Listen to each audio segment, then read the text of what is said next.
Shalom. Shalom. Selamat sore ibu-ibu yang dikasih Tuhan. Kita akan memuji Tuhan di dalam ibadah kaum perempuan pada sore hari ini.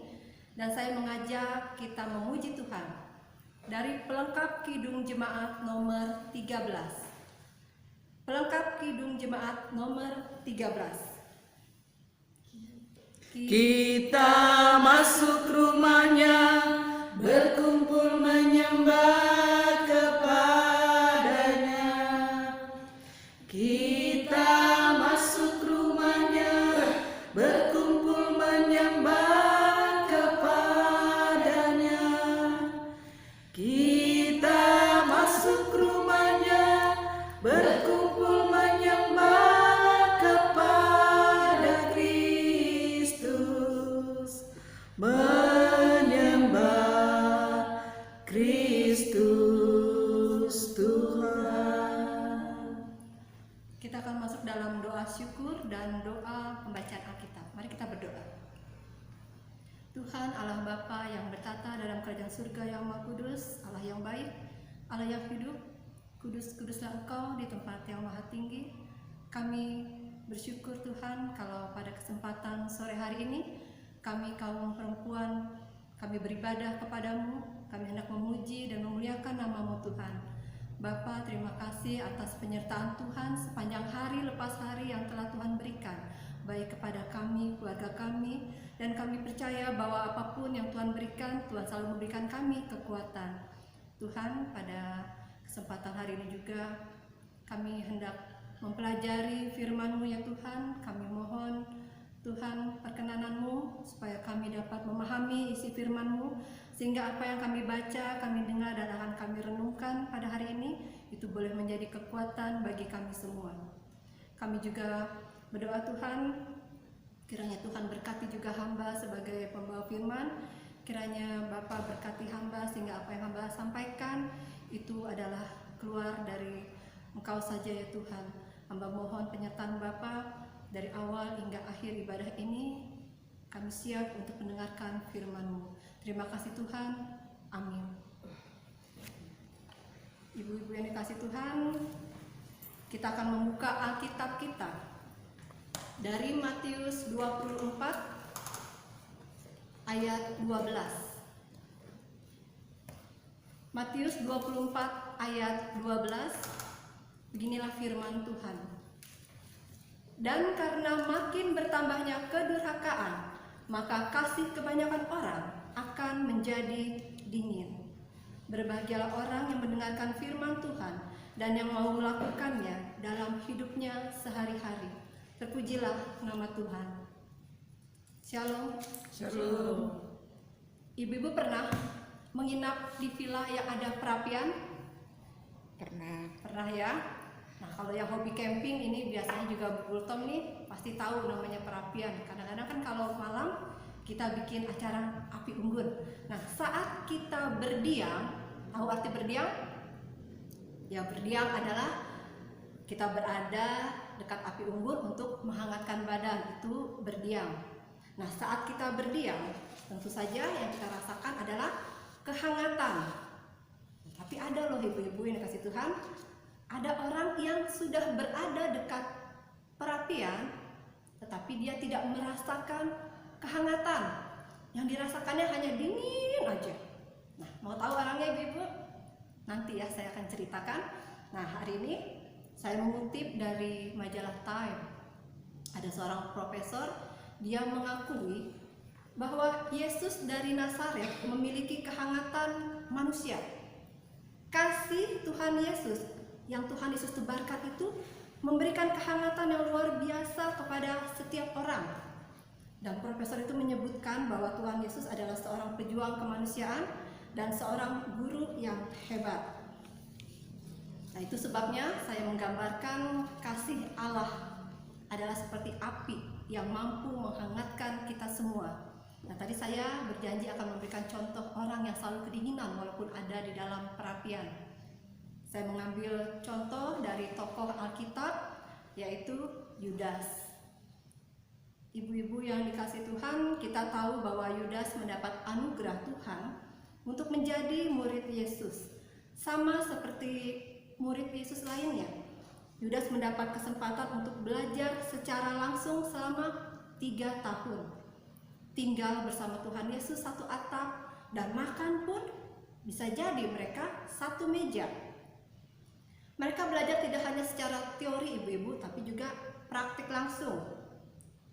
Ajaran yang Tuhan Yesus berikan baik kepada orang-orang yang mengikutinya dan juga kepada murid-muridnya, itu kan membuktikan betapa Tuhan Yesus itu sangat mengasihi murid-muridnya. Nah, kasih Yesus itu mampu memberikan kehangatan bagi orang banyak, bagi semua orang, termasuk kepada murid-muridnya. Tapi rupanya ibu-ibu yang dikasih Tuhan, Yudas tidak bisa merasakan kehangatan dari kasih yang disebarkan oleh Tuhan Yesus. Yudas tidak bisa merasakan kasih yang Tuhan Yesus ajarkan, baik secara langsung maupun lewat perumpamaan-perumpamaan. Yudas mempunyai hati yang dingin. Apa yang diajarkannya tidak tertanam di dalam hati dan pikiran Yudas. Ibu-ibu tahu apa yang dipikirkan Yudas? Yudas hanya mengasihi mamon. Yudas lebih mengasihi uang daripada Tuhan Yesus. Dan itu terbukti ketika Yudas rela menjual Yesus hanya untuk 30 keping perak. Ibu-ibu yang dikasih Tuhan, Tuhan Yesus dalam pembacaan hari ini mengingatkan kita bahwa keadaan pada masa akhir adalah salah satu tanda bahwa kasih nanti akan menjadi dingin. Hal ini menunjukkan kepada kita bahwa sesungguhnya ada satu masa di mana kasih kebanyakan orang tidak lagi menjadi hangat. Di dalam Matius 24 ayat 12 firman Tuhan berkata, "Karena makin bertambahnya kedurhakaan, maka kasih kebanyakan orang akan menjadi dingin." Jadi, yang membuat kasih menjadi dingin atau tawar adalah kedurhakaan. Ibu-ibu, kedurhakaan yang dimaksud adalah saat manusia mengingkari keberadaan Allah dan sama sekali tidak lagi memperdulikan Allah. Dengan kata lain, kedurhakaan adalah sikap orang percaya yang mulai bergeser dari Allah. Kita tahu kan bahwa ajaran Yesus itu tentang kasih adalah dasar dari semuanya. Nah, jika kasih kita bermasalah, otomatis iman dan pengharapan kita juga akan bermasalah, akan terganggu. Karena apa ibu-ibu? Karena ketika manusia tidak lagi dapat mengasihi Tuhan, maka manusia pun tidak dapat lagi mengasihi sesamanya dengan benar. Dan kasih antara kebanyakan orang pun akan semakin dingin atau tawar hati. Lalu apa yang membuat seorang yang tadinya dekat dengan Allah bisa menjadi durhaka kepada Allah? Nah, yang pertama, bisa jadi karena tidak fokus. Kita harusnya sadar betul bahwa ketika kita terpanggil untuk melayani Tuhan, fokus kita itu hanya untuk Tuhan. Kita mencari kebenaran, kita mendekat Tuhan itu hanya untuk fokus untuk firman-firman Tuhan. Apa yang harus kita lakukan itu sesuai dengan firman Tuhan, fokus. Tetapi ketika kita mengikuti Tuhan dengan motivasi lain, nah itu namanya tidak fokus. Misalnya, saya ikut dalam persekutuan, dalam pelayanan sebagai anggota misalnya komisi ya, supaya apa? Supaya enak dilihat tetangga. Masa sih orang Kristen tidak punya kegiatan? Supaya kita nih enak dilihat orang bahwa sebagai orang Kristen saya ini pengurus loh. Nah, jadi ada embel-embelnya sebenarnya bukan dari hati nurani. Fokus kita untuk melayani, udah wayaknya kita melayani Tuhan. Bukan karena kita ingin mendapat keuntungan kalau kita ikut Tuhan.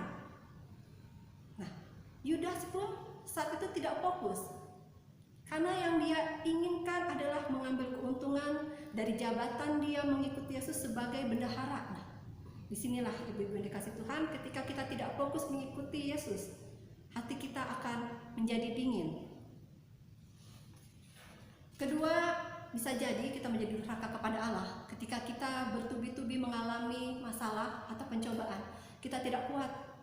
Ketika kita mengikuti Tuhan, kita merasa udah lama mengikuti Tuhan. Ada yang 5 tahun mungkin ya, ada yang 10 tahun, mungkin ada yang 20 tahun lebih kita ikut Tuhan, ikut dalam pelayanan. Tetapi kenapa kita kok masih masalah ada terus, bertubi-tubi kehidupan kita, keluarga kita, suami. Nah, ketika kita tidak mulai percaya lagi sama Tuhan, untuk apa saya ikut Tuhan? menjadi dingin hatinya. Ketidaksanggupan hati kita untuk menerima jalan Tuhan itu bisa membuat hati kita menjadi dingin ataupun tawar hati. Nah, disitulah ada juga orang yang merasa bahwa ketika hilang iman dan pengharapan, itu juga bisa ketika kita tidak percaya lagi bahwa janji Tuhan adalah yang terbaik, kita mulai menjauh dari Tuhan. Nah, di dalam Alkitab juga dikatakan, di dalam Matius 24 ayat 11 juga dikatakan, hal yang membuat kedurhakaan itu adalah banyak orang percaya menjadi tersesat karena muncul nabi-nabi palsu yang mengatasnamakan Mesias. Nah, ini yang harus kita hindari juga. Kita harus sadari bahwa nabi-nabi palsu itu sekarang mulai bermunculan. Kalau kita baca di Google ya, kalau pengetahuan itu banyak sekali ternyata kejadian-kejadian yang mengatasnamakan Tuhan, mengaku bahwa saya inilah juru selamat, kita bisa menyelamatkan siapa yang mau masuk surga. Dia bikin sendiri partai. Kita pernah dengar ya tentunya ya. Nah, kalau kita tidak kuat iman, kita tidak percaya lagi sama Tuhan, percaya sama orang dukun palsu itu atau namanya apa tadi, Mesias palsu, nabi palsu, kita bisa terbawa loh. Ada orang sampai menjual harta bendanya hanya karena dia ingin pertobatan. Katanya kalau mau bertobat, jualah harta bendamu, ikutlah aku. Itu bisa terjadi. Mereka seperti domba, tetapi sebenarnya mereka adalah serigala yang siap menerkam kita dan menjauhkan kita dari kasih Allah. Nah, ibu-ibu yang dikasih Tuhan, kalau iman dan pengharapan kita sudah hancur, sudah lemah, bisa jadi itu akan berdampak pada kehidupan kita. Misal apa? Ketika kita yang tadinya hobi memuji Tuhan, tidak lagi ada kata-kata manis dalam mulut kita. Ketika kita awalnya rajin berdoa, rajin curhat, bersekutu dengan Tuhan, karena kita kecewa, tidak lagi kita memuji Tuhan ataupun kita tidak lagi menjumpai Tuhan di dalam doa-doa kita. Ketika kita tadinya rajin membaca Alkitab saja, sudah mulai berkurang. Mungkin kita membuka sih, tapi kita tidak lagi bisa mengerti apa yang ada di dalam firman Tuhan itu. Dan banyak lagi contoh-contoh ketika kita mulai bergeser dari Allah. Belum lagi dengan perilaku kita yang sikap keduniawian kita mulai muncul. Nah, itu juga kan salah satu, hati kita mulai dingin. Kita yang tadinya peduli dengan sesama, udah gak peduli lagi. Orang udah dingin hati kita, baru-baru mau melihat orang susah ya. Kita mikirnya kan, kita aja susah, bagaimana saya bisa peduli dengan engkau, saya pun sulit. Nah, itu kalau hati udah dingin tuh udah gak bisa melihat sekeliling kita lagi. Nah, ibu-ibu yang dikasih Tuhan, Tuhan Allah mengajarkan bahwa kehidupan yang berkenan di hadapan Allah adalah hidup dalam kasih. Nah, karena kita kan diperintahkan untuk saling mengasihi. Jadi jangan biarkan kasih itu menjadi dingin. Sebab apabila kasih itu menjadi dingin, maka kehidupan kita pun tidak akan lagi dapat berjalan dalam kehangatan kasih Tuhan. Kehangatan kasih membuat kita layak untuk menjadi umat-Nya. Kasih itu kuat dan besar. Jadi tidak ada apapun yang bisa memisahkan kita dari Allah, asalkan kasih itu tetap di dalam hati kita, ibu-ibu yang dikasih Tuhan. Tuhan Yesus juga begitu mengasihi kita sampai Dia rela menyerahkan nyawanya untuk kita. Kita tahu itu kan? Nah, untuk itu ibu-ibu yang dikasih Tuhan, jangan kita menyia-nyiakan kesempatan. Ketika Tuhan memanggil kita pada hari ini untuk kita kembali diingatkan, jangan kita menjadi orang yang durhaka dengan menggeser Allah dengan Allah lain. Jangan kita tidak lagi peduli akan Allah.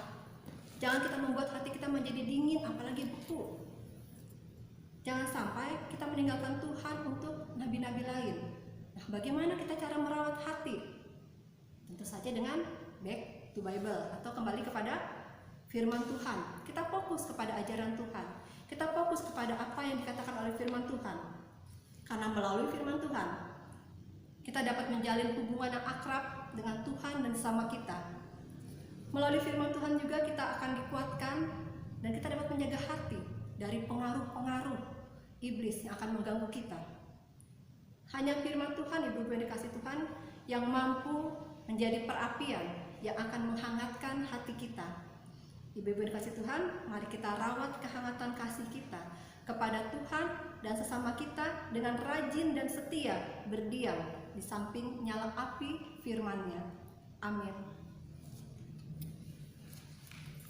Ibu-ibu yang dikasih Tuhan, Kini diberikan kesempatan untuk memberikan persembahan, dan bagi ibu-ibu yang hendak memberikan persembahan yang mengikuti online ataupun yang berada saat ini, kita dapat memberikan persembahan melalui kotak persembahan yang ada di kebaktian hari Minggu dengan menuliskan nama di dalam amplop untuk kaum perempuan, gitu ya, atau dapat dititipkan kepada majelis langsung. Ibu-ibu yang kasih Tuhan, kini dengarkanlah firman Tuhan. Berilah kepada Tuhan kemuliaan namanya, bawalah persembahan dan masuklah menghadap Dia. Sujudlah menyembah kepada Tuhan dan berhiaskan kekudusan. Persembahan kita akan himpun dengan memuji Tuhan dari pelengkap Kidung Jemaat 146. Bawa persembahanmu dalam rumah Tuhan dengan rela hatimu, bangunlah jemu.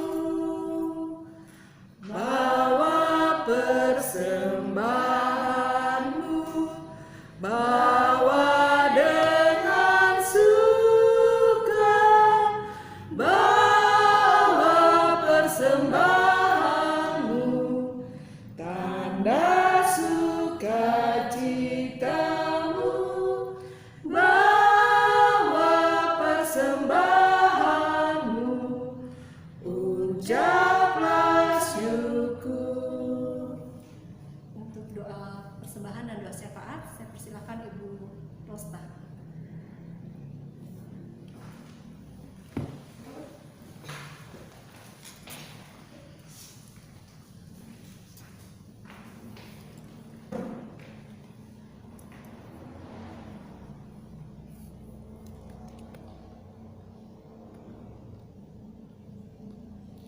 Terima kasih Bapa yang baik, terima kasih Tuhan Yesus atas firman yang telah kami dengarkan melalui Ibu Desi. Biarlah firman tersebut bisa kami dengarkan dengan baik dan bisa kami lakukan di dalam kehidupan kami sehari-hari. Tuhan telah mengajarkan kami dengan kasih, biarlah kami bisa melakukannya di dalam kehidupan kami, ya Yesus. Tuhan, berkati kami semua. Berkati juga pada kaum perempuan. Tuhan tuntun, Tuhan bimbing, Tuhan berkati segala pekerjaan mereka. Tuhan, pada saat ini kami berdoa bagi jemaat-Mu ke Pesadang. Kami berdoa kepada orang tua kami yang sudah lanjut usia. Tuntun mereka ya Bapa, tuntun mereka di setiap langkah mereka. Tuhan yang selalu beserta dengan mereka, berkati pekerjaan mereka dan mampukan mereka untuk menjalani kehidupannya sehari-hari. Tuhan, kami juga berdoa bagi kaum perempuan di tempat ini, berkati semua ya Bapa, berkati juga keluarga dan anak-anak dan para pekerjaannya. Tuhan, kami berdoa bagi Bapak Pendeta dan keluarga, majelis dan keluarga, dan juga komisi. Tuhan yang memberkati, berkati kami semua ya Tuhan Yesus, berikan kami kesehatan dan kekuatan. Biarlah kami selalu berjalan dalam kasih yang Tuhan ajarkan ya Bapa. Ya Bapa, pada saat ini kami telah mengumpulkan persembahan. Berkatilah persembahan ini, jadikanlah ini ya Tuhan menjadi penata layanan-Mu di jemaat kami ke Pesada. Berkati juga tangan-tangan yang memberikannya. Biarlah persembahan ini menjadi memuji, memuliakan nama-Mu. Bapa, sebentar kami akan kembali ke rumah kami masing-masing. Tuntun setiap langkah kami, supaya kami bisa tiba di rumah kami tanpa kekurangan apapun. Inilah doa yang jauh dari sempurna. Kami akan berdoa seperti yang Tuhan ajarkan kepada kami demikian. Bapa kami yang di surga, dikuduskanlah nama-Mu, datanglah kerajaan-Mu, jadilah kehendak-Mu di bumi seperti di surga.